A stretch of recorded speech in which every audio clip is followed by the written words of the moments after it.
खुशी की बात है कि आज ये हरवीर जी ने 1 साल पूरा होने पर जो आयोजन किया है रूरल वॉइस का, ग्रामीण की आवाज़ को आगे पहुंचाने के लिए, वो बहुत सराहनीय है और मैं इसके लिए इनको अपने तहे दिल से बधाई देता हूं। बहुत कुछ हो पाया है। और किसानों से अगर बात की जाए, मैं हरियाणा किसान आयोग में भी रहा, हरित क्रांति के किसान, जब बात की तो सबसे पहली आवश्यकता उन्होंने ये बताई कि हमें तो अच्छे ज्ञान की आवश्यकता है। ज्ञान वो नहीं खेती का जो हम करते आए हैं, पर अच्छी खेती का। और आज भारत सरकार ने मिनिस्ट्री का नाम भी नया रखा है, जिसमें जो है कृषक के कल्याण की भी बात की जा रही है। तो कृषि जो है, भारत एक कृषि प्रधान देश तो रहा ही है, और मैं हमेशा कहता आया हूँ कि हमें कृषक को प्रधान बनाना है, और उसको प्रधान बनाने के लिए अच्छी जानकारी किसानों को देनी है, नई तकनीकी के ऊपर जोर देना है, नवाचार पे हमें आना है। और टेक्नोलॉजी नहीं, जैसा भानवाला जी ने अभी कहा, वो टेक्नोलॉजी जो एक बहुत जो है अहम बदलाव लाए। जैसे आज मैं बैठे हुए यहाँ से अपने मोबाइल फ़ोन से अपना ट्यूबवेल राजस्थान में स्टार्ट कर सकता हूँ। अब ये टेक्नोलॉजी आज गांव में पहुँच गई है, और मेरे गांव के जो है एक मैकेनिक ने मुझे अपने सेल फ़ोन में डाल के दी है, जब ट्यूबवेल का इंस्टॉलेशन हुआ। तो हमें नवाचार में भी नई चीज़ों के ऊपर आवश्यकता है, और ऐसी चीज़ें जो किसान की आमदनी को कम कर सके और आमदनी को बढ़ा सके और उसकी लागत को कम कर सके।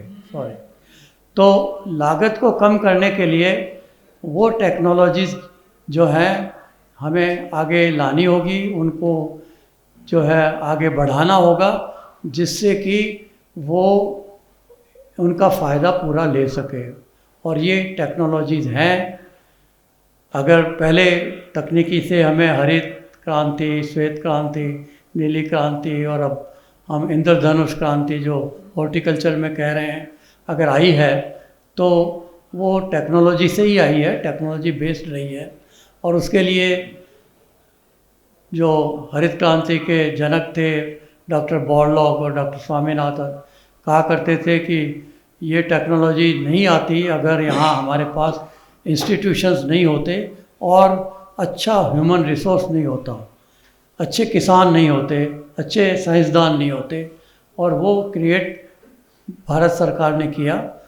उसके लिए हमें जो आज उनका आभारी होना आवश्यक है।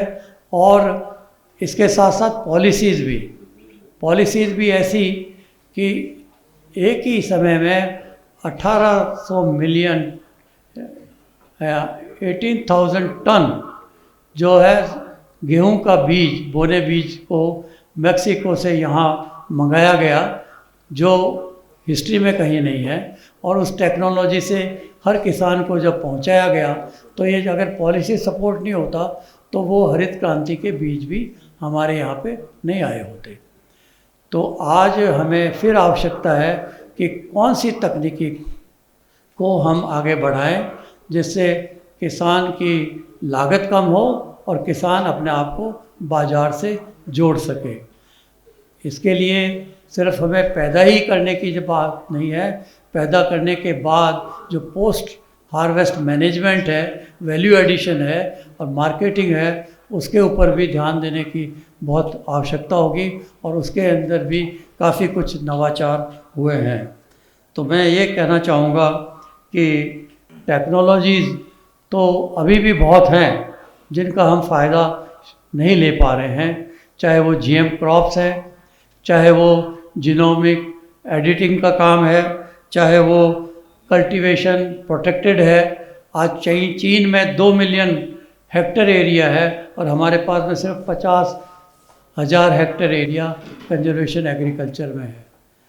25 साल से हम काम कर रहे हैं, और इसमें हमें युवा पीढ़ी को आगे लाना होगा। युवा पीढ़ी को आगे ला कर के उन्हें सक्षम बनाना होगा, उनकी स्किल डेवलपमेंट करनी होगी। और टेक्नोलॉजीज़ में बहुत कुछ है, जैसा सुबह कहा गया, नैनो फर्टिलाइजर्स की बात है, रोबोटिक्स की बात है, आर्टिफिशियल इंटेलिजेंस की बात है, और साथ साथ जो है मैं समझता हूँ फर्टिगेशन की बात है, माइक्रो इरिगेशन की बात है, मैकेनाइजेशन फॉर ट्रांसप्लांटिंग की बात है। ये बहुत कुछ टेक्निक्स हैं जो अभी तक किसानों तक नहीं पहुंच पाई हैं, और इसमें हमें जल्दी से जल्दी पहुंचाना होगा। उसके लिए प्राइवेट सेक्टर का जो है सहयोग लेना आवश्यक है। प्राइवेट सेक्टर के लिए नई पॉलिसीज़ को लाना होगा जिससे वो भी इन्वेस्ट कर सकें, और हमें अपने शुष्क इलाकों को हरा करना होगा। जो ड्राईलैंड एरिया है, रेनफेड एरिया है, जो 45% एरिया है, जो अभी भी बहुत जो टेक्नोलॉजी की आवश्यकता के बारे में जो डिपेंडेंट है, उसको हमें आगे करने के लिए कंजर्वेशन एग्रीकल्चर को बढ़ाना होगा। Brazil, USA, Australia, Canada, Argentina 200 million hectare area conservation agriculture में आ गया है, और वो सिर्फ एरिड एग्रीकल्चर में है, वो इरिगेटेड में नहीं है। और वो एरिड एग्रीकल्चर में हमें कंजर्वेशन एग्रीकल्चर को और आगे बढ़ावा देना होगा। ऑर्गेनिक फार्मिंग की बात हो रही है, तो ऑर्गेनिक फार्मिंग के ऊपर भी जोर देने की आवश्यकता है। उसके लिए वर्मी कंपोस्ट, उसके लिए जो है बायो फर्टिलाइजर्स को प्रोडक्शन बढ़ाने के लिए सिर्फ 3 से 4% बायो फर्टिलाइजर प्रोड्यूस कर रहे हैं। तो कहाँ से हम रिप्लेस करेंगे जो हमारी फर्टिलाइज़र की रिक्वायरमेंट है, जो 32 मिलियन टन्स का जो फर्टिलाइज़र अभी यूज़ कर रहे हैं उसके कंपैरिजन में। और कल अगर हम चाहें कि बायोपेस्टिसाइड्स पे भी जोर दिया जाए इंटीग्रेटेड पेस्ट मैनेजमेंट में, तो उनको भी हमें पैदा करना होगा। और पैदा करना होगा ग्रामीण इलाकों में, युवाओं को ट्रेंड करके, और युवाओं को एक्सटेंशन सर्विस में, और उनको जो है टेक्नोलॉजीज़ के लिए टेक्नोलॉजी एजेंट बनाना होगा, ताकि वो आगे किसानों तक जो है न सिर्फ ज्ञान को पहुंचाएं, बल्कि वो सब चीज़ें, चाहे अच्छा बीज है, चाहे अच्छे जो पौध है, चाहे वो बायो फर्टिलाइज़र है, उन सब को किसानों तक पहुंचाए। और इसके लिए नए आयाम की आवश्यकता है, नए तरफ ध्यान देना होगा। हमें ये देखना होगा कि हम दुनिया से पीछे ना रहें, और इसके लिए मैं समझता हूँ कि चाहे वो पार्लियामेंट में पेस्टिसाइड बिल है उसको जल्दी पास करना, चाहे वो सीड बिल है, 25 साल हो गए अभी तक पास नहीं हुआ, तो हमें सीड की बहुत आवश्यकता है। हाइब्रिड टेक्नोलॉजी को आगे बढ़ाना है ताकि उससे पैदावार को हम अपना और आगे बढ़ा सकें, चाहे वो बाजरे की हाइब्रिड है, चाहे वो मक्के की है, चाहे वो राइस की है। और इन टेक्नोलॉजीज़ को बढ़ाने के लिए जो है आवश्यक है कि हम एग्रीकल्चर रिसर्च पे और सपोर्ट दें, ध्यान दें। हमारा जो इन्वेस्टमेंट है एग्रीकल्चर रिसर्च पर और देशों के कंपैरिजन में अभी बहुत कम है। 0.4% ऑफ एग्रीकल्चर जीडीपी ही है, जबकि चाइना हमसे दूना इन्वेस्ट करता है, और USA, ऑस्ट्रेलिया, ब्राज़ील 1.5 से 3% तक का इन्वेस्टमेंट करते हैं।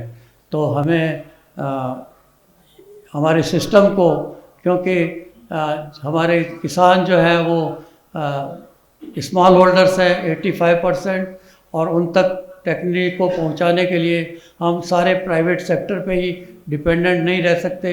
इसलिए हमें नेशनल पब्लिक गुड्स पर ध्यान देना होगा। इसलिए जो पब्लिक सेक्टर इंस्टीट्यूशंस हैं इनकी टेक्नोलॉजीज़ को आगे बढ़ाना होगा, और उनको बढ़ाने के लिए ये सोचना होगा कि किस तरह से हम पब्लिक प्राइवेट पार्टनरशिप करें ताकि जो हाइब्रिड्स हमारे इंस्टीट्यूशंस में आई हैं उनको भी पैदा करके उनका बीज किसानों तक पहुंचाया जा सके, न सिर्फ वो जो प्राइवेट सेक्टर ही प्रोड्यूस करता है।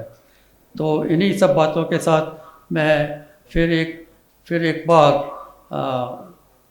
जो है हरवीर जी बधाई देता हूँ।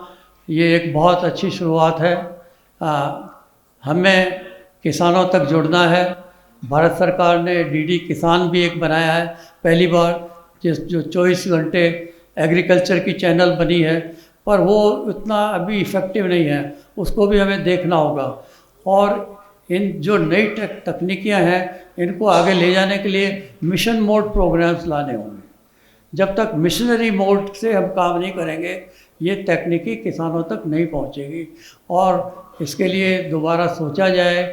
हम इन्वेस्ट तो ऑलरेडी कर रहे हैं, उसको और अच्छी तरह, और हमने भारत सरकार को एक रिपोर्ट भी अभी दी है कि किसान की जो है वो कृषि को किस तरह से और सक्षम किया जाए और उसके लिए क्या पॉलिसी के चेंजेज हों, और उसके ऊपर काफ़ी कुछ विचार किया जाए। ना कि सब्सिडी दी जाए पर किसानों को इंसेंटिव दिए जाए अच्छी खेती करने के लिए, उसी पैसे को कन्वर्ट किया जाए। और किसानों के लिए किसान आयोग हों, जैसा हरियाणा में मैं था तो एक किसानों और गवर्नमेंट के बीच एक माध्यम हो, तो किसान आयोग हों। और क्यों न स्टेट एक एग्रीकल्चर सब्जेक्ट जो इंडिया में है, तो सेंटर स्टेट के कोऑर्डिनेशन के लिए क्यों नहीं जीएसटी की तरह एक काउंसिल बनाई जाए, ताकि वो सारी प्रॉब्लम, पानी है, आज तक पंजाब हरियाणा की प्रॉब्लम मैं जब से अपनी पढ़ाई करना शुरू किया था तब से अब तक सॉल्व नहीं हुई है। और वो चाहे कर्नाटका की है और चाहे तमिलनाडु की है, तो ये कब सॉल्व होंगी? अगर बीज है तो सबको मिलना है, फर्टिलाइज़र है तो सबको मिलना है, और पानी है तो सबको मिलना है। तो इन सब के ऊपर हमें ध्यान देने की आवश्यकता होगी। नए तरीके से सोचना होगा, नई नीतियों को एक बार फिर देखना होगा। ये नए जो कानून अभी लाए गए, मैं समझता हूँ एक बहुत अच्छी शुरुआत थी। अगर इनमें कहीं कुछ समझ में नहीं आई बात या उसमें कोई कमी रह गई है तो उसके ऊपर डिस्कशन करके उनको इम्प्रूव किया जा सकता है। और हमें भी एग्रीकल्चर में, जैसे इंडस्ट्री में जो है लिबरलाइजेशन हुआ था 1971 में, तो हम भी आगे बढ़ें और कृषि के अंदर भी अब लिबरलाइजेशन लाने की आवश्यकता है, नए आयाम लाने की आवश्यकता है, नए विचार करने की आवश्यकता है। और बिजनेस एज यूजुअल नहीं चलेगा। और युवाओं को जब हम कहते हैं कि आप कृषि में रहो, तो कहते हैं कि युवा कृषि में तभी रहेगा जब उसको कोई आकर्षक टेक्नोलॉजी की, चाहे वो प्रोटेक्टेड कल्टीवेशन है, चाहे वो डेयरी फार्मिंग है, चाहे वो वैल्यू एडिशन है, तो जब तक उसको नई बात नहीं बताई जाएगी वो उसके ऊपर नहीं जाएगा। और उसको हमें और सक्षम करना होगा, युवाओं को कृषि में जोड़ना होगा, और कृषि के साथ जितने भी और रोज़गार रूरल सेक्टर में है उनके लिए हमें जो है रूरल वॉइस के द्वारा उनके लिए क्या क्या और सुविधाएं संभव है, भारत सरकार क्या क्या सुविधाएं दे रहा है, ये भी लोगों को पता नहीं है। किसानों तक वो सुविधाओं की इन्फॉर्मेशन ही नहीं है, तो फ़ायदा कैसे लेगा? मैं जब किसान आयोग का चेयरमैन बना तो हरियाणा में किसानों से पूछा, उन्होंने कहा हमें पता नहीं सरकार क्या क्या देती है। तो मुझे 6 महीने लगे उस एक बुकलेट को बनाने के लिए, जिसमें सारी इन्फॉर्मेशन और किससे कौन सी इन्फॉर्मेशन और उसका क्या फ़ोन नंबर, तो और ये हर 6 महीने बदल जाती है, स्कीमें बदल जाती हैं, टेक्नोलॉजीज बदल जाती हैं। तो इन चीज़ों के लिए हमें जो है अपने आप को नए तरीके से साइंसदानों को किसानों से जोड़ना होगा। जैसा मेरा गांव मेरा गौरव का प्रोग्राम चला है, इसको और सुदृढ़ करना होगा। और ज़्यादा ना कहते हुए मैं यही कहूँगा कि आज अगर कृषि में तकनीकी का हम फ़ायदा नहीं लेते तो शायद हम आत्मनिर्भर जो महापात्रा जी ने कहा नहीं हो पाते। आज हम 40 बिलियन US$ का एक्सपोर्ट कर रहे हैं और 20% हमारी कंट्रीब्यूशन नेशनल वैल्यू एडिशन में है। तो अगर प्रधानमंत्री जी 5 ट्रिलियन इकोनॉमी चाहते हैं तो 1 ट्रिलियन इकोनॉमी एग्रीकल्चर से हमें लानी होगी और उसके लिए हमें नए तरीके से सोच के नए कार्य करने होंगे। इन्हीं सब शब्दों के साथ मैं आप सभी का फिर एक बार धन्यवाद अदा करता हूं। और Ranveer ji, thank you for inviting me to share this.